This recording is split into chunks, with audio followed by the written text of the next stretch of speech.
Hello dear students, मेरा नाम है इंद्रजीत सिंह और आप मुझे देख रहे हैं। हम आपसे मिल रहे हैं आरटी अकेडमी पर। आरटी अकेडमी यूट्यूब पे चैनल जो आपको फिजिक्स, केमिस्ट्री, मैथ्स और बायोलॉजी के ईयर लॉन्ग लेक्चर सीरीज दे रहा है, आपके बोर्ड एग्जाम्स को ध्यान में रखकर, आपके स्कूल एग्जाम्स को ध्यान में रखकर। तो बोर्ड का जो सिलेबस है, जो पैटर्न है, जो तरीका है सवालों के और जिस तरह से कॉन्सेप्ट पढ़ाए जाते हैं, हम आपको वो कॉन्सेप्ट्स, वैसे सवाल लेकर दे रहे हैं। और क्लास 11th चल रही है। क्लास 11th में जो चैप्टर है that is forces and Newton's laws of motion, famously known as NLM, Newton's laws of motion. आज का agenda problems on dynamics. Particle जब मूव कर रहा हो और स्टेट ऑफ रेस्ट या state of motion in fact change हो रहा हो, लगातार बॉडी में कोई एक्सेलरेशन है, उस पर नेट फोर्स जीरो नहीं है, तब पार्टिकल के मोशन को कैसे एनालाइज करते हैं, तो वो हिस्सा आज हमें पढ़ना है। ठीक है। इस डायनेमिक्स को जो गवर्न करेगा, डायनेमिक्स को गवर्न करने का काम न्यूटन सेकेंड लॉ का है, NLM2 का है। और NLM2 क्या कहता है? NLM2 कहता है कि net external force on a body or a system is nothing but dp by dt, यानी कि rate of change of linear momentum. इसको थोड़ा बहुत रिजॉल्व कर लेते हैं तो हम लिखते हैं m टाइम्स a, ये ऐसे इस तरह से। और फिर सबको पता है कि जहां है नेट फोर्स वहीं है एक्सेलरेशन, डायरेक्शन सेम रहेगी। फिर आपको ये भी पता था कि अगर आपके पास कोई एक पार्टिकल है और उस पार्टिकल पर किसी तरह की फोर्स लगाई गई, लेट्स से F1, और उसके पीछे लगाई गई लेट्स से F2, और ये प्रोवाइड किया जा रहा है कि F1 बड़ा है F2 से, और फिर आपसे पूछा जाए कि बच्चों नेट फोर्स क्या होगी, तो नेट फोर्स की वैल्यू F1 माइनस F2 होगी। इसी की जगह पर बेटा अगर आपके पास जो पार्टिकल था उस पर लगने वाली ये दो forces which were F1 and F2, ये दोनों एक ही डायरेक्शन में काम करने लग जाएं, तो ऐसे समय पर आप नेट फोर्स क्या बोलेंगे? तो आप कहेंगे कि जो नेट फोर्स है वो F1 प्लस F2। तो ध्यान दीजिए कि डायरेक्शन के अकॉर्डिंग इन्हें ऐड या सब्ट्रैक्ट करके नेट फोर्स निकाली जा रही है। और फिर आप यहाँ पर गौर करिए कि ये जो एक्सेलरेशन है ये नेट फोर्स से आ रहा है, किसी इंडिविजुअल सिंगल फोर्स से नहीं आ रहा है। That is very important. तो नेट फोर्स का कमाल है, जहां पार्टिकल मूव कर रहा है, जहां पार्टिकल की एक्सेलरेशन है, वहीं पार्टिकल पर नेट फोर्स है, दिमाग में रखें। ठीक, तो चलिए सबसे पहला सवाल करते हैं। Lallu problem 1, find acceleration. एक बॉडी है 5 किलोग्राम मास की है और यहाँ पर किसी प्रकार का फ्रिक्शन कंसीडर नहीं करना है। आप मानकर चलिए कि इस बॉडी पर कोई फ्रिक्शन काम नहीं कर रहा, और जब कोई फ्रिक्शन काम नहीं कर रहा तो इसे कैसे डील करेंगे वो अभी दिखाते हैं आपको। देखिए 5 किलोग्राम की बॉडी, इस पर अगर नीचे की तरफ देखें तो 5 G's का वेट काम कर रहा है, लेकिन वो वर्टिकल डायरेक्शन में, तो नॉर्मल ऐसे। और अगर आप वर्टिकल डायरेक्शन को बहुत गौर से देखेंगे तो वर्टिकल डायरेक्शन में जो फोर्सेस हैं, नीचे की तरफ 5G, ऊपर की तरफ नॉर्मल, और क्योंकि बॉडी चलेगी तो हॉरिजॉन्टल डायरेक्शन में चलेगी, वर्टिकल में चलने का कोई सवाल नहीं है, इसलिए वर्टिकल डायरेक्शन में अभी भी इक्विलिब्रियम है और अभी भी प्रॉब्लम स्टैटिक की है। तो दो डायरेक्शन से, एक हॉरिजॉन्टल और एक वर्टिकल, वर्टिकल डायरेक्शन में अभी भी इक्विलिब्रियम है, इसलिए नीचे वाली फोर्स बराबर ऊपर वाली फोर्स, और नॉर्मल की वैल्यू 5G के बराबर है। लेकिन अगर आप यहीं पर हॉरिजॉन्टल डायरेक्शन देखें,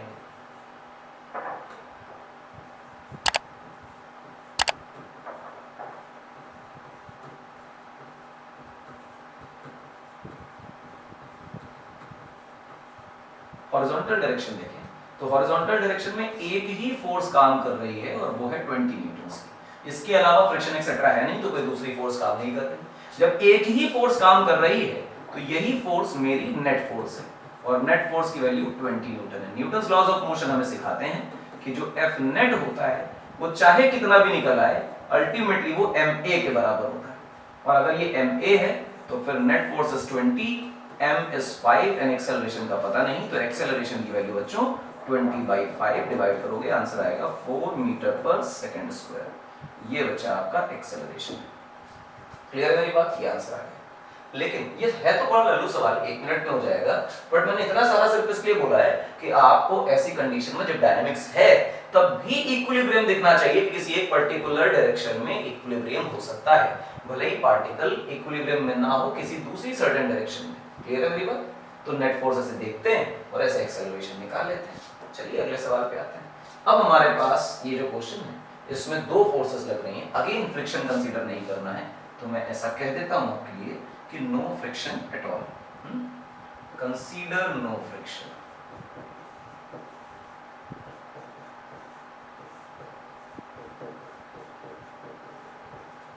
कोई फ्रिक्शन कंसीडर नहीं करना किसी कीमत पे, छोड़ दीजिए इस फ्रिक्शन को, ठीक है। राइट साइड में 40 न्यूटन फोर्स लग रही है, लेफ्ट साइड में 10 न्यूटन लग रही है, F1 माइनस F2 का केस है।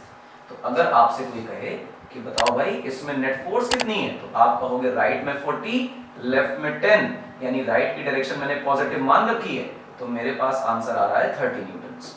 और Newton second law of motion बेटा आपको क्या कहता है कि F नेट की वैल्यू तो ma के बराबर होती है। इसका मतलब ये 30 न्यूटन्स जो है m 10 है, एक्सेलरेशन का मालूम नहीं, तो इससे इसको कैंसिल कर दीजिए। एक्सेलरेशन की वैल्यू बच्चे मेरे पास 3 मीटर्स पर सेकंड स्क्वायर आ जाती है, और ये रहा आपका सुंदर acceleration. And you got your answer, simple. हाँ, इसमें वर्टिकल इक्विलिब्रियम की बातें जो हम लोगों ने अभी की थी पहले वाले सवाल में, यहाँ नहीं की। तो ये सारा कुछ जो हम कर रहे हैं ये फिलहाल तो हॉरिजॉन्टल डायरेक्शन में, और आपको पता है कि हॉरिजॉन्टल डायरेक्शन में ही ब्लॉक चलने वाला है, वर्टिकल डायरेक्शन में नहीं चलेगा। लेकिन ऐसा नहीं है कि इस पे वर्टिकल डायरेक्शन में फोर्स नहीं लग रही है, इफ यू सी तो इसका वेट 10g डाउनवर्ड और ग्राउंड से मिलने वाला नॉर्मल अपवर्ड काम कर रहा है। और अगर आप इसको किसी तरह की वर्टिकल डायरेक्शन में देखने की कोशिश करें तो वर्टिकल डायरेक्शन में अभी भी इक्विलिब्रियम है, क्योंकि बॉडी मूव की ही नहीं, पहले भी रेस्ट थी और अभी भी वर्टिकल में तो मूव नहीं कर रही, सिर्फ हॉरिजॉन्टल में कर रही। तो downward force equal to upward force, और आपको दिखाई दे रहा है कि वहां इक्विलिब्रियम है। इस तरह से आप नॉर्मल भी निकाल सकते हैं। अगले सवाल पे आए, देखिए find net force acceleration normal between the blocks, इन दोनों ब्लॉक्स का नॉर्मल निकालना। चलो ठीक। अच्छा एक बात है, ये 5 किलोग्राम ये 10 किलोग्राम दो ब्लॉक है, आप 5 किलोग्राम पे 45 न्यूटन का फोर्स लगा रहे हो, तो दोनों चल रहे हैं। अच्छा एक बात बताओ, ये चलेगा, दोनों साथ में चलेंगे, दोनों साथ में चलेंगे, इंपॉर्टेंट बात है। तो हम लोग सबसे पहले हॉरिजॉन्टल डायरेक्शन में थोड़ा बहुत बातें कर लेते हैं। हॉरिजॉन्टल डायरेक्शन में चलेंगे साथ साथ, तो हम लिख लेते हैं साथ साथ चलेंगे, साथ साथ चलेंगे। तो ऐसे समय पर हम क्या कर रहे होते हैं, दो चीजें इस तरह से, ऐसे केस में सवाल को दो अप्रोचेस से लगाते हैं। पहला अप्रोच जो है वो है इंडिविजुअल पार्टिकल का, इंडिविजुअल ब्लॉक, और दूसरा जो तरीका है वो है सिस्टम से चीजों को सॉल्व करना। तो मैं पहले इंडिविजुअल ब्लॉक का सिस्टम सिखाता हूं। देखो 45 न्यूटन लगी, हमने फोर्स 5 पर लगाई, 10 पर नहीं लगाई, पर जब दोनों ब्लॉक चलेंगे तो साथ में चलेंगे। इसका मतलब 5 किलोग्राम 10 पर आगे कोई ना कोई नॉर्मल लगा रहा है, और 10 किलोग्राम इन रिस्पॉन्स 5 पर एक्शन रिएक्शन उतना ही फोर्स लगाएगा। क्लियर है मेरी बात? अच्छा, इस ब्लॉक पर नीचे देखोगे तो शायद 5g लगेगा, ऊपर देखोगे बच्चा तो n1 बोल सकते हो, इसको देखो नीचे तो शायद 10g लग रहा है, ऊपर देखो बच्चा तो उसे तुम नॉर्मल 2 बोल सकते हो। अब आप क्या करें, वर्टिकल डायरेक्शन लिख लें। वर्टिकल डायरेक्शन में तो इक्विलिब्रियम है, 5g की वैल्यू जो है वो n1 के बराबर है, और 10g की वैल्यू जो है वो n2 के बराबर। तो वर्टिकल डायरेक्शन में तो कोई खेल है ही नहीं, तो वो तो आसान है, और हमारा एजेंडा भी उसको समझना नहीं, बस मैं लिख के दिखा दे रहा हूँ आपको। फिलहाल अगर मैं सिर्फ 5 किलोग्राम बॉडी की FBD बनाऊं, ठीक, और वो भी हॉरिजॉन्टल डायरेक्शन में, that is very important, horizontal direction 5 kilogram का FBD बनाते हैं। देखो बच्चा, लेफ्ट साइड में एक नॉर्मल आ रही है, और राइट साइड में बेटा 45 न्यूटन का हमने फोर्स लगा रखा है।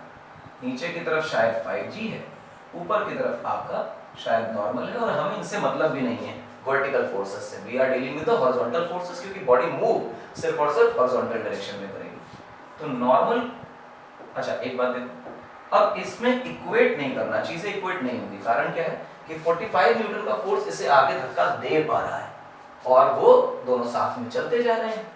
तो हम ये कहेंगे कि 45 न्यूटन का फोर्स बड़ा है, क्योंकि ब्लॉक्स एक साथ चल रहे हैं, और आपको दिख रहा है कि ब्लॉक आगे की तरफ किसी a एक्सेलरेशन से जा रहे हैं, क्योंकि रोकने वाली कोई फोर्स अवेलेबल नहीं है।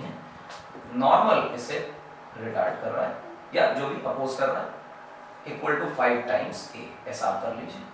तो आपके लिए जो इक्वेशन है वो बन गई। तो हमने नॉर्मल और एक्सेलरेशन की ऐसी इक्वेशन बना ली। अब आप क्या करें बेटा, 10 किलोग्राम का एफपीडी बनाएं। जब आप बच्चे 10 किलोग्राम का एफपीडी बनाएंगे तो आप पाएंगे कि उसका वेट डाउनवर्ड काम करेगा, विच इज 10g।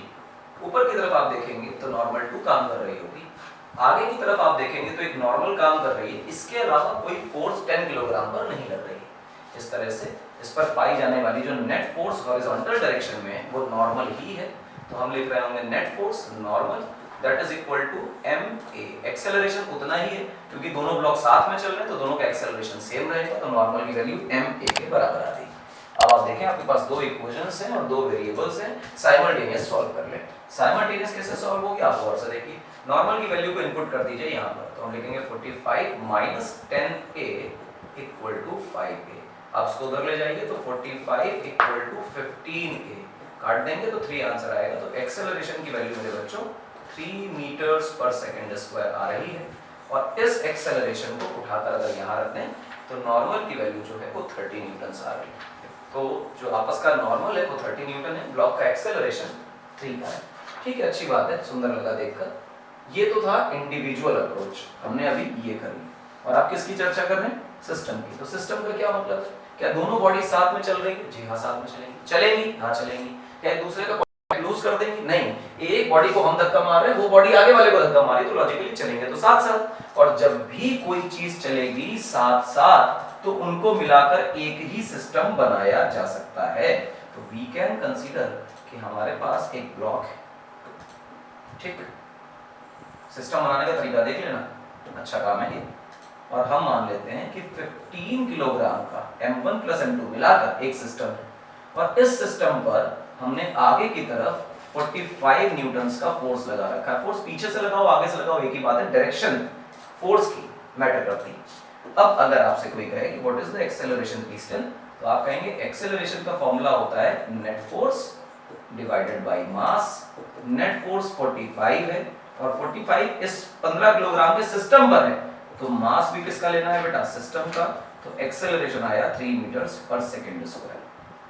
और अगर एक्सेलरेशन आ गया है 3 मीटर्स पर सेकंड स्क्वायर, तो फिर आप 10 किलोग्राम का दोबारा से एफबीडी बना लीजिए। और इंडिविजुअल एफबीडी जिसको बोलेंगे ना, सिस्टम नहीं आता। अब 10 किलोग्राम को देखें तो आगे की तरफ कोई नॉर्मल लग रहा है और आगे की तरफ ये किसी a एक्सेलरेशन से जा रहा है, तो आप कहेंगे normal equal to 10a। Normal है 10, एक्सेलरेशन है 3, तो आंसर आया 30 न्यूटन्स।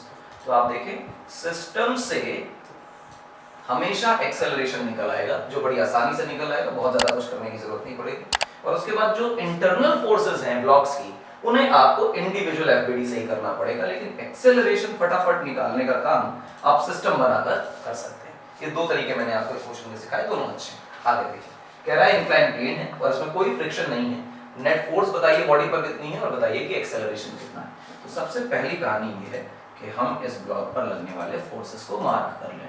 सबसे पहली चीज बॉडी पर लग रहा होगा उसका वेट mg, और उसके बाद इस वेट के बेटा हम लोग दो कंपोनेंट किया करते थे, और ये तो रिवाज हो गया था हमारा करना, तो हम ऐसे दो कंपोनेंट करते हैं। दो कंपोनेंट में एक कंपोनेंट जो है वो अलोंग द इंक्लाइन होगा और एक परपेंडिकुलर टू इंक्लाइन होगा।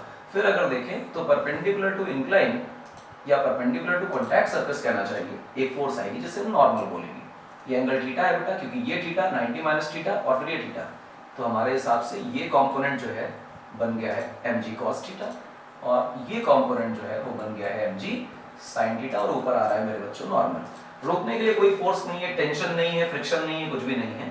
और जब हम कंपोनेंट बना लेते हैं तो नेट वेक्टर को भूल जाते हैं, क्योंकि नॉर्मल की वैल्यू mg cos थीटा के बराबर आपको डायरेक्ट दिख रही होगी, और देखनी इसलिए भी चाहिए क्योंकि आप देखें ब्लॉक अगर स्लाइड करने वाला है तो वो अलोंग द इंक्लाइन ही करने वाला है। परपेंडिकुलर टू इंक्लाइन किसी कीमत पे कोई मोशन नहीं होना, ना वो वेज के अंदर चला जाएगा ना हवा में उड़ जाएगा। इसका मतलब परपेंडिकुलर टू इंक्लाइन नॉर्मल की डायरेक्शन में इक्विलिब्रियम अभी भी है, इसका मतलब नॉर्मल की वैल्यू mg cos थीटा के बराबर। लेकिन mg sin थीटा को बैलेंस करने के लिए किसी प्रकार की कोई फोर्स नहीं है, इस वजह से जो नेट फोर्स है बॉडी पर वो बच्चा mg sin थीटा है। दैट इज वेरी इंपॉर्टेंट, ठीक, ये लिख लीजिए। अब अगर हम बात करें एक्सेलरेशन की, तो एक्सेलरेशन कहता है कि net force divided by mass. Net force मेरे बच्चों mg sin थीटा है और मास की वैल्यू तो m ही है, m से m कैंसिल कर दीजिए तो बच्चा एक्सेलरेशन की वैल्यू आएगी g sin थीटा। क्लियर है मेरी बात? अच्छा g sin थीटा है, ये तो सवाल हम लोगों ने सॉल्व कर लिया, आंसर निकाल लिया, यहाँ पे कहानी खत्म होती है। बट ये एक इंपॉर्टेंट रिलेशन है। इंपॉर्टेंट रिलेशन ये है कि एक्सेलरेशन में मास कहीं भी नहीं आ रहा है, तो हम कहेंगे ये हो गया इंडिपेंडेंट ऑफ मास। ये हो गया बेटा इंडिपेंडेंट ऑफ मास। ये बहुत इंपॉर्टेंट बात है कि चाहे यहाँ पर 10 किलोग्राम का ब्लॉक होता, चाहे 20 का होता, चाहे 5 का होता, चाहे 1 किलोग्राम का ब्लॉक होता, ब्लॉक चाहे जितने मास का होता, एक्सेलरेशन g sin थीटा ही आता, यानी एक्सेलरेशन सिर्फ थीटा पर डिपेंड कर रहा है। This is very important. और जब भी कभी बॉडी फ्री फॉल करे या बॉडी पर लगने वाला नेट फोर्स उसके वेट के कंपोनेंट या वेट के बराबर हो तो उसका एक्सेलरेशन मास का फंक्शन नहीं रह जाता। क्लियर? चलो अगला सवाल देखिए। नेक्स्ट क्वेश्चन, ये दो इक्वेशन दो वेरिएबल का प्रॉब्लम है, आपको पुली दी गई है, फ्रिक्शनलेस पुली है और फ्रिक्शनलेस ही हमारे पास इंक्लाइन प्लेन भी है। तो चलिए काम करते हैं, कुछ ना कुछ तो करना ही पड़ेगा। चलो भाई इधर मान लेते हैं इसका mg, तो हम लोग लिख देते हैं बेटा यहाँ पर लग रहा है 5g। फिर कोई बच्चा कहेगा नहीं इससे संतुष्टि नहीं है, अलोंग द इंक्लाइन इसके कंपोनेंट करो, यहाँ भी एक कंपोनेंट करो और उसके बाद एक परपेंडिकुलर टू कॉन्टैक्ट सरफेस ऊपर की तरफ भी लगा दो। तो आप लिखोगे बेटा इसको 5g cos 37 और इसको लिखोगे बेटा आप 5g sin 37। बात समझ आती है? और ऊपर बच्चा आप नॉर्मल लिख रहे थे, इसको लगाइए नीचे तो आप पाएंगे कि आपने 2g यहाँ देखा, यहाँ पर देखिए आपने टेंशन, यहाँ पर देखिए टेंशन, रस्सी एक ही है, रोल ओवर हो रही है, तो टेंशन टेंशन, काम खत्म, पैसा आ जाए। क्या ये रुकेगा या चलेगा? तो मान लेते हैं चलेगा। अगर नहीं चलेगा तो जो इक्वेशंस बनाएंगे उसमें एक्सेलरेशन अपने आप जीरो आने वाला है। फिलहाल अगर मैं इसके एक्सेलरेशन को डाउनवर्ड मान लूं, क्योंकि ये भारी ब्लॉक दिख रहा है, 2 किलोग्राम का लल्लू ब्लॉक है, ये इस तरह से नीचे आएगा। अगर ये सिस्टम इधर नीचे आता है तो इस ब्लॉक को क्योंकि बंधा हुआ है तो कंस्ट्रेंड है कि अगर ये नीचे जाएगा तो इसे ऊपर जाना पड़ेगा। क्लियर है मेरी बात? तो मान लेते हैं कि ये along the incline 5 kilogram block down the incline आएगा। अगर डाउन द इंक्लाइन आएगा तो ये असेंड करेगा, ऊपर की तरफ जाएगा। What would be the acceleration of the blocks? तो हम मान लेते हैं कि a एक्सेलरेशन है। अगर एक प्राणी a एक्सेलरेशन से नीचे जा रहा है तो दूसरे वाले को भी a एक्सेलरेशन से ही ऊपर जाना पड़ेगा। क्लियर है मेरी बात? अच्छा, परपेंडिकुलर टू इंक्लाइन सरफेस अगर देखो तो नॉर्मल की वैल्यू शायद 5g cos 37 के बराबर आ चुकी है। उसका कारण ये है कि ये block along the incline move करेंगे, परपेंडिकुलर टू इंक्लाइन मूव करने का कोई लॉजिक नहीं है। तो जब वहां वो मोशन हो ही नहीं रहा तो वहां तो इक्विलिब्रियम है ही, तो g की वैल्यू हम 10 ले लेते हैं, तो ऐसा लिख दिया cos 37 is 4/5, तो नॉर्मल की वैल्यू मेरे बच्चों 40 न्यूटन आ जाती है। This is your normal reaction force. ठीक है, अब यहाँ पर दो हमें इक्वेशंस बनानी पड़ेंगी। एक 5 किलोग्राम की चर्चा करते हैं, तो force equation for 5 kilograms. 5 kilogram में देखो down the incline 5g sin 37, मैं इसे सॉल्व करके एक नंबर निकाल लेता हूँ। 5 into 10 that is 50 and sin 37 is 3/5। अब इसे सॉल्व करें तो आपका आंसर आया 30 न्यूटन। लॉजिकली क्लियर है मेरी बात? हाँ, तो 30 न्यूटन इसे नीचे खींच रहा है और टेंशन इसे ऊपर खींच रही है, और हमने मान रखा है कि ये ब्लॉक नीचे a एक्सेलरेशन से आ रहा है। If this block is coming downwards और डाउन द इंक्लाइन, तो कॉमन सेंस है ये डोमिनेटिंग फोर्स है और ये डोमिनेटिंग फोर्स नहीं है, तो बड़ी फोर्स है 30, छोटी फोर्स है टेंशन। तो लिखने का तरीका ये है कि बड़ी फोर्स माइनस छोटी force equal to ma। Clear है मेरी बात? यहां पर आप इसे छोड़ दें। अब आप 2 किलोग्राम का एफबीडी बनाइए। 2 किलोग्राम कहां जा रहा है बच्चा? ऊपर जा रहा है। 2g को मैं 20 न्यूटन लिख देता हूं, g की वैल्यू 10 कंसीडर कर ली। अच्छा, अगर ये ऊपर जा रहा है तो इसमें दो ही फोर्स लगेंगे, mg और एक टेंशन। कौन सी बड़ी फोर्स है? अरे जो बड़ी फोर्स होगी वो अपनी तरफ इस बॉडी को खींचते ले जाएगी, तो भाई टेंशन बड़ी है, इसी वजह से तो ये ऊपर खींचता हुआ चला जा रहा है। तो इसका मतलब बड़ी फोर्स माइनस छोटी फोर्स इक्वल टू ma। अब दो इक्वेशन दो वेरिएबल का केस आ गया, तो मैं आपके लिए ये लिख देता हूं साथ में t minus 20 equal to 2a। मैं दोनों को ऐड करता हूं। If I add these two, तो आपको दिखाई देगा कि ये चीज आ रही है, t से t कैंसिल हो जा रहा है, प्लस एक माइनस। अच्छा, ऐड करने पे ये 30 minus 20 है बच्चा, और ये बन गया आपके लिए 7a। तो आंसर आया 10 equal to 7a। तो a की वैल्यू मेरे बच्चों आई 10/7 मीटर पर सेकंड स्क्वायर। सबसे पहले तो हमने एक्सेलरेशन निकाल लिया। Now if we want to calculate the tension, तो सेकंड इक्वेशन को बच्चा बहुत गौर से देखिए। सेकंड इक्वेशन आपकी कह रही है कि टेंशन की वैल्यू 2a + 20 है, तो 2a की वैल्यू 10/7 है और फिर बाद में +20, तो ये हुआ 20/7 +20 और इसे आप सॉल्व करें तो आपके पास टेंशन भी आ गई। तो आपके पास टेंशन एक्सेलरेशन दोनों है। जब दो ब्लॉक किसी रस्सी से बांध कर दिए जाएं और पुली पर उनको रोल कर दिया जाए तो करने का तरीका एक ब्लॉक पर फोर्स इक्वेशन लिखिए, दूसरे ब्लॉक पर फोर्स इक्वेशन लिखिए। कोई बच्चा ये सोच सकता है कि मुझे ये पता था कि ये नीचे आने वाला है, मान लो ना पता होता तो क्या हम इसे नीचे आता हुआ नहीं मान सकते? बिल्कुल मान सकते हैं कि 2 किलोग्राम का ब्लॉक नीचे आ रहा है, 5 किलोग्राम वाला ऊपर जा रहा है। अगर आपने गलत माना होगा तो जो भी एक्सेलरेशन आ रहा है ये पॉजिटिव ना आके नेगेटिव आ जाएगा। तो डरने की जरूरत नहीं, जहां मर्जी वहां मान लो, गलत होगा तो नेगेटिव आ जाएगा। आगे देखो बच्चों, ये 3 किलोग्राम है 5 किलोग्राम, पहली फीलिंग ये आती है कि 5 किलोग्राम भारी है, शायद वो नीचे नहीं जाएगा 3 किलोग्राम से, लेकिन सच बात ये है कि 3 किलोग्राम का ब्लॉक 5 किलोग्राम को नीचे ले जाएगा। उसका कारण ये है कि हम किसी प्रकार का फ्रिक्शन कंसीडर नहीं कर रहे। और रियल लाइफ जो सिचुएशंस होती हैं उसमें टेबल ब्लॉक के बीच में फ्रिक्शन अच्छा खासा होता है, इस वजह से भारी चीजों को हल्की चीजें ड्रैग नहीं कर पाती। ये चैप्टर इसीलिए फ्रिक्शन से थोड़ा अलग करके पढ़ाया जा रहा है ताकि आपको क्लियर रहे कि फोर्स इफेक्ट क्रिएट करती है। अगर कोई बॉडी जिस पर फोर्स लगाई जा रही है स्टिल वो मूव नहीं कर रही है, इसका मतलब कोई और फोर्स है जो उसे रोक रही है। यहाँ फ्रिक्शन नहीं है तो रोकने वाली कोई फोर्स नहीं है। फिलहाल काम करते हैं, इस पर 5g वर्टिकल डाउनवर्ड डायरेक्शन में एक्ट कराते हैं और वर्टिकल अपवर्ड डायरेक्शन में मेरे बच्चों नॉर्मल लग रहा है। इसी पर देखें 3g नीचे कर काम कर रहा है और यहाँ टेंशन, पुली पर नीचे टेंशन, पुली पर लेफ्ट में टेंशन, ब्लॉक पर राइट में टेंशन, इस प्रकार से उसको रोकने वाला कोई भी नहीं है। वर्टिकल डायरेक्शन में अगर हम बातें कर लें मेरे बच्चों तो नॉर्मल की वैल्यू सीधी सीधी 5g के बराबर है, क्योंकि वर्टिकल डायरेक्शन में ये वाला ब्लॉक मूव नहीं कर रहा है, इक्विलिब्रियम मेंटेन है। अच्छी बात है। आगे देखें, इस ब्लॉक की चर्चा करो। इस ब्लॉक को देखो, ये नीचे आ रहा है, अगर ये नीचे आने वाला है किसी एक्सेलरेशन से तो लॉजिकली ऊपर वाला ब्लॉक राइट साइड में दौड़ेगा सेम एक्सेलरेशन से। ये एक्सेलरेशन सेम कैसे मान रहे हो? रस्सी बंधी हुई है तो कॉमन सेंस है जितनी डिस्टेंस ये चलेगा उतने डिस्टेंस से चलेगा, जिस वेलोसिटी से चलेगा उस वेलोसिटी से वो चलेगा, जिस एक्सेलरेशन से ये चलेगा उस एक्सेलरेशन से वो भी चलेगा। बड़ी फोर्स कौन सी हुई बेटा? तो आप कहेंगे बड़ी फोर्स 3g है। 3g बड़ी फोर्स है क्योंकि नीचे आ रहा है तो डाउनवर्ड वाली फोर्स बड़ी होगी, अपवर्ड वाली छोटी होगी, और छोटी फोर्स टेंशन है तो बड़ी फोर्स माइनस छोटी फोर्स इक्वल टू ma। ये लगा दिया हम लोगों ने 3 किलोग्राम के लिए। अब लगाते हैं बच्चा 5 किलोग्राम के लिए। राइट साइड में फोर्स है टेंशन और इसको रोकने के लिए कोई फोर्स नहीं है, तो जब अकेली फोर्स है तो वही हमारी नेट फोर्स है। तो हम उसके लिए लिख देते हैं टेंशन इक्वल टू ma। यहाँ पे 5 क्यों कर दिया? जब इस ब्लॉक की बात करेंगे तो इसका मास लेंगे, जब इस ब्लॉक की बात करेंगे तो इसका मास लेंगे। अब टेंशन को ऊपर बच्चों सब्स्टिट्यूट कर दिया जाए तो व्हेन वी सब्स्टिट्यूट तो मेरे लिए आंसर आएगा 3g minus 5a equal to 3a। उधर जाएगा तो ये बनेगा 3g इक्वल टू 8a और फिर a की जो वैल्यू आएगी वो आएगी 3/8 into g। This is our acceleration. और अगर दुनिया वालों को एक्सेलरेशन पता है तो मैं सेकंड इक्वेशन का सहारा लेता हूं और कहता हूं टेंशन मुझे भी पता है क्योंकि वो 5a है तो 5 इंटू 3/8g, तो मेरे पास आंसर आया 15/8 इंटू g। ये हमारे लिए टेंशन निकल आई। तो दो इक्वेशन दो वेरिएबल का खेल, जैसा पिछला सवाल था वैसा ये सवाल आसान है, हो जाए, डोंट वरी। आगे बढ़ते हैं बच्चों। देखिए ये रहे हमारे दो पुलिस, और ध्यान रखिएगा कि ये जो है वो किसी तरह का टेबल है जिसके कॉर्नर्स पे हमने पुलिस बांध रखी है, उन पे ब्लॉक्स हैंग कर रखे हैं। विशेष ध्यान दीजिए।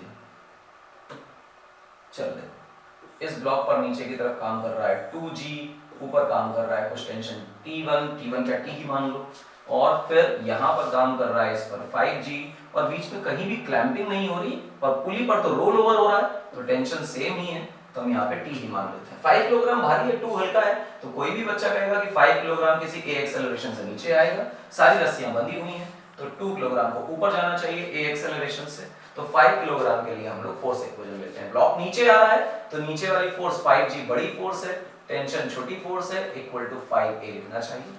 ये वाला ब्लॉक देखो ऊपर जा रहा है तो टेंशन बड़ी है और 2g छोटा है, तो बड़ी फोर्स है टेंशन और छोटी फोर्स है 2g and that is equal to 2a। जिस ब्लॉक की बात करेंगे उसका मास लिखेंगे।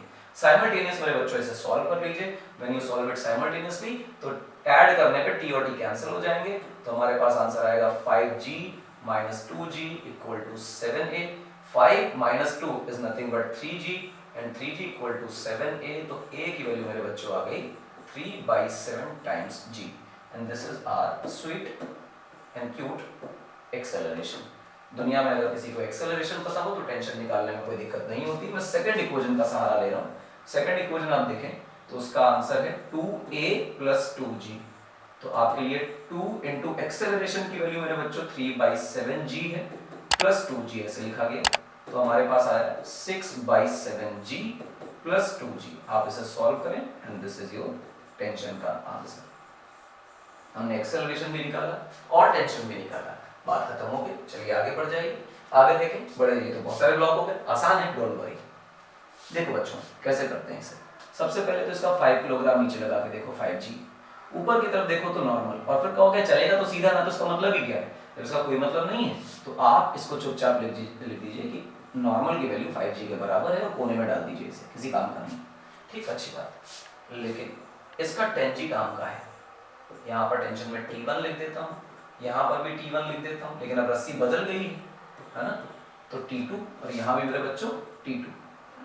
अब बहुत ही गौर से देखने वाली बेटा बात है कि जो 5 किलोग्राम है इसका वेट 5g तो नीचे लग रहा होगा, लेकिन इसके अगर आप बच्चों कंपोनेंट बनाओ तो एक कंपोनेंट ऐसे आएगा और ये कंपोनेंट होगा बेटा 5g cos 37 और ये नीचे जो कंपोनेंट आएगा वो होगा 5g sin 37। मेरी बात समझ आ रही? ऊपर की तरफ देखोगे तो शायद नॉर्मल बनेगा, और तुम्हें पता है कि जो नॉर्मल n प्राइम है, ये n प्राइम की वैल्यू जो है वो 5g cos 37 के बराबर है। और इस वैल्यू को अगर तुम सॉल्व करोगे तो जैसे पिछले क्वेश्चन में आई थी 40 न्यूटन, वही दोबारा आ जाएगी, तो इसे भी छोड़ दीजिए। अब चर्चा करते हैं कि ये नीचे आ रहा है कि लॉजिकली बंधा हुआ है, ब्लॉक लटक रहा है तो उसे नीचे ही आना है, तो ये अलोंग द इंक्लाइन भी a एक्सेलरेशन से और ये along the plank a acceleration से नीचे आता जाएगा। तीन इक्वेशन, तीन वेरिएबल का खेल है, तो लेट्स टॉक अबाउट दिस। सबसे पहले वाले ब्लॉक की बातें करें तो सबसे पहले नीचे वाला जो ब्लॉक है उसमें 10g बड़ी फोर्स है माइनस T1 छोटी फोर्स है, क्योंकि 10g उसको ड्रैग करके नीचे ले आ रहा है, T1 रोक नहीं पा रहा है, तो बड़ी फोर्स माइनस छोटी फोर्स इक्वल टू ma। ये फर्स्ट इक्वेशन है। फिर आप इस ब्लॉक की चर्चा कर लें बच्चों, इस पर तो सिर्फ T2 फोर्स लग रहा है, इसको रोकने वाला कोई फोर्स ही नहीं है, तो आप T2 की वैल्यू जो लिखेंगे बच्चों वो लिखेंगे 5 टाइम्स a। थर्ड इक्वेशन जो है बेटा वो इस ब्लॉक के लिए, आप देखें इसे T1 नीचे ला रहा है और T2 ऊपर रोक रहा है, ये ब्लॉक नीचे ही जा रहा है, तो लॉजिकली T1 को बड़ा होना चाहिए और T2 को छोटा होना चाहिए, बात तो सत्य है। लेकिन एक सच्चाई ये भी है कि T1 के साथ साथ ये 5g sin 37 वाला जो फोर्स आपको दिखाई दे रहा है ये भी तो काम कर रहा है और ये भी तो उसको नीचे ही ड्रैग कर रहा है, तो T1 के साथ ये जुड़ जाएगा, ऐड हो जाएगा, और ये दोनों ऐड हो जाएंगे और T2 इन दोनों में से सब्ट्रैक्ट हो जाएगा। ये दोनों मिलकर बड़ी फोर्स है और T2 अकेले छोटी फोर्स है। तो मैं थर्ड इक्वेशन बेटा आपके लिए लिखता हूं T1 plus 5g sin 37 equal to, sorry equal to नहीं, अभी तो माइनस होगा, कौन माइनस होगा, T2 माइनस होगा, that is equal to 5a। ऐसा है, मेरी बात समझी? हाँ, इसे सॉल्व करें मेरे बच्चों तो T1 plus 5g sin 37 solve करोगे बेटा 30 न्यूटन आएगा, minus T2 equal to 5a। इस प्रकार का कोई सीन बनेगा and we have got 3 equations, पहली ये, दूसरी ये और तीसरी बच्चों ये। इन तीन इक्वेशंस को मेरे बच्चों आपको सॉल्व करना है। कैसे करेंगे? बड़ा आसान, सिंपल, कोई टफ नहीं। T2 की वैल्यू को यहाँ प्लेस कर दो, आपके लिए आएगा T1 plus 30 minus 5a equal to 5a। आप इसको उधर ले जाओ तो आपके लिए क्या होगा, T1 plus 30 equal to 10a। ये आपके लिए एक इक्वेशन बनी। अगर ये इक्वेशन आपको पता है और पहली वाली आपको दिख रही है तो बड़ा ही आसान है, आप फर्स्ट इक्वेशन को यहाँ कॉपी करिए। यहाँ कॉपी करेंगे तो लिखेंगे 10g minus T1 equal to 10a, इस प्रकार से, और दोनों ही इक्वेशंस को मेरे बच्चों ऐड कर दीजिए। जब आप ऐड करेंगे तो ऐड करने पे ऐसा पाएंगे कि ये T1 कैंसिल हो गया, कैंसिल हुआ तो आपने लिखा 10g plus 30 equal to 20a, इस प्रकार का लिखा। 10g का मतलब अगर बच्चों गौर से देखोगे तो 100 होगा, क्योंकि g की वैल्यू तो हम 10 लेके चल रहे हैं 20। इसको थोड़ा इधर सॉल्व करते हैं बच्चों। आओ देखो, तो हमने लिखा 130 इक्वल टू 20a, ये से ये कैंसिल, और मेरे लिए आंसर 6.5 मीटर्स पर सेकंड स्क्वायर का आया एक्सेलरेशन का। तो एक्सेलरेशन जो है वो 6.5 मीटर्स पर सेकंड स्क्वायर है। Put this acceleration in this, तो आपके लिए T2 की जो वैल्यू है वो 5 इंटू 6.5 न्यूटन्स आ रही है, और अगर आपको T1 निकालना है तो T1 तो मेरे लिए कहीं से भी लिख सकते हैं, यही लिख लेते हैं, इसी इक्वेशन को देख लेते हैं। तो इस इक्वेशन को बच्चों आप अगर गौर से देखोगे तो T1 would be 10 times a minus 30। तो हम यहाँ पे लिख देते हैं -30।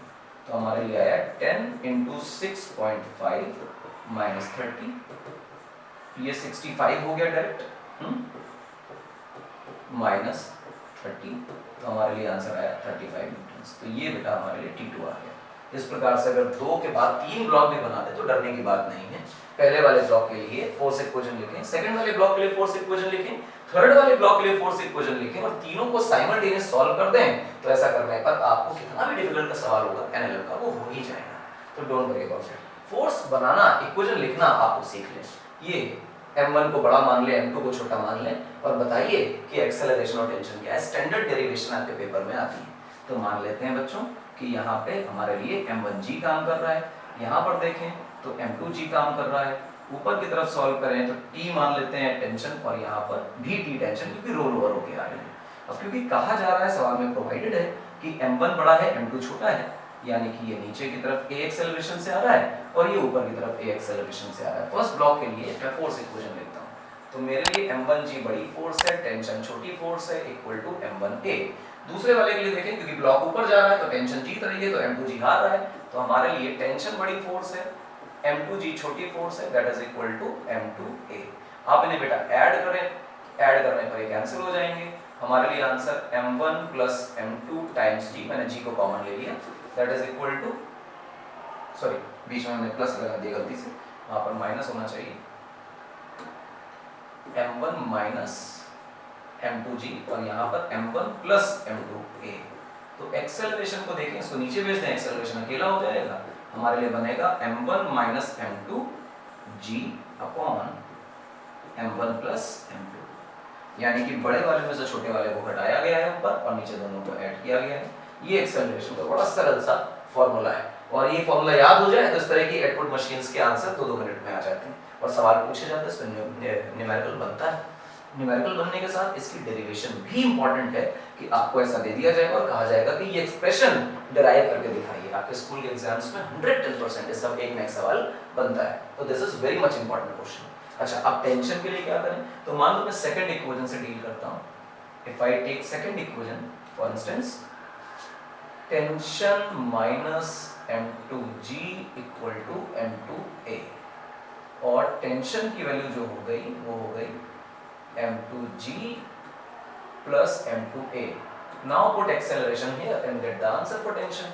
तो हमारे लिए हो गया m2g plus m2 बेटा बाहर रखें, एक्सेलरेशन की वैल्यू अगर बहुत गौर से देखोगे तो लिखी जाएगी m1 minus m2 times g divided by m1 plus m2। बहुत गौर से देखना मेरे बच्चों, ठीक। m2g यहाँ लिखा गया प्लस m2 और बस अब इसका वैल्यूज को थोड़ा बहुत खोल लें। तो आप लिखेंगे m1g minus m2g upon m1 plus m2। Now अब आपको यहाँ पे लिखना है m2g। मैं थोड़ा सा हर स्टेप लिख के दिखा रहा हूँ ताकि कोई प्रॉब्लम ना रहे किसी को। आप इसको मल्टीप्लाई कराएं तो आप लिखेंगे m1 m2g माइनस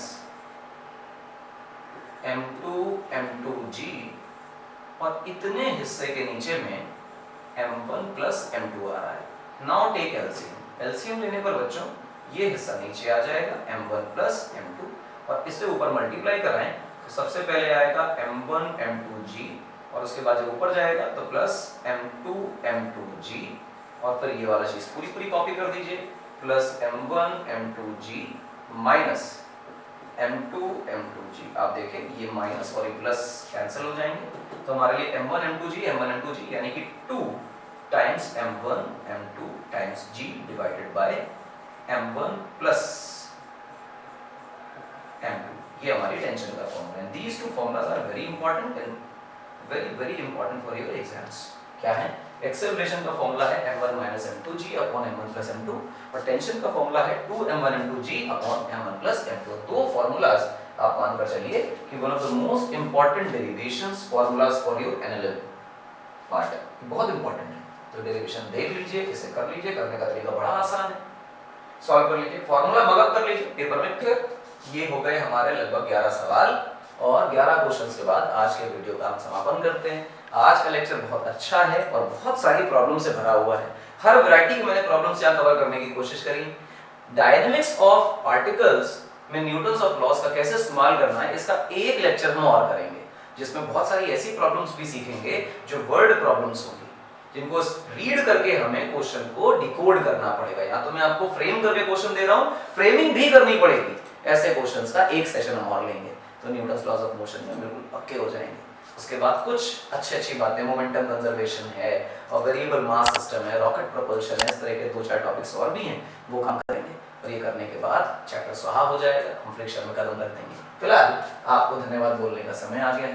पूरे साल हमें फॉलो करते रहिए, और फॉलो करने से आपको पीसीएमबी के शानदार लेक्चर्स, पूरे कोर्स या पूरे सिलेबस के, आपके बोर्ड एग्जाम्स को ध्यान में रखते हुए एक बहुत क्वालिफाइड और बहुत ही एक्सपीरियंस फैकल्टी टीम से मिलते रहेंगे। मेरा नाम इंद्रजीत सिंह है, मैं आपको आरटी अकेडमी पर पढ़ा रहा हूँ। हमसे पढ़ते रहने के लिए लगातार इस चैनल को शेयर करिए, और नहीं किया है सब्सक्राइब तो प्लीज सब्सक्राइब कर लीजिए, ताकि आपको हमेशा वीडियोस टाइम पर मिलते रहें। आज के लिए इतना ही। अगले लेक्चर में वर्ड प्रॉब्लम्स के साथ हम आएंगे, और थोड़ी बहुत इस तरह की भी प्रॉब्लम करेंगे, मतलब एक प्रॉब्लम सेशन और फिर momentum conservation, rocket propulsion, impulse etcetera की बातें करेंगे, और इसके बाद फ्रिक्शन में आ जाएंगे। तो मिलते हैं अगले लेक्चर में, तब तक के लिए थैंक यू।